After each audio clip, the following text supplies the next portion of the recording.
ज़कात की रकम किसी मुस्तहिक़ को बज़रिया डाक, मनी आर्डर और एज़ी लोड के भेजना, मसलन 10,000 ज़कात है, किसी को भेज दें।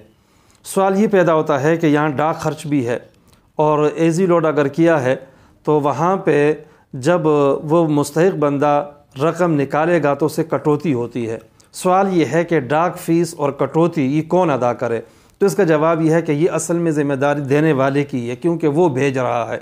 लिहाजा उसको चाहिए कि जो डाक खर्चा है वो भी अलहदा भेज दे और वहाँ पे जो कटौती होनी है वो अलग से भेज दे। मसलन कटौती 500 की होनी है तो ये 10,000 के ऊपर 500 मज़ीद भी भेज दे, और इसको मुस्तहिक़ की तरफ से शुमार करना शरअन दुरुस्त नहीं है।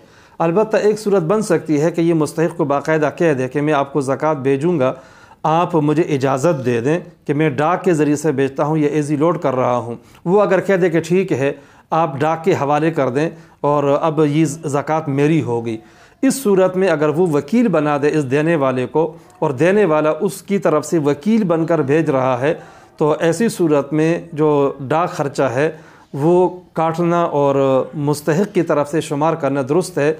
उस रकम को भी ज़कात में शुमार किया जा सकता है।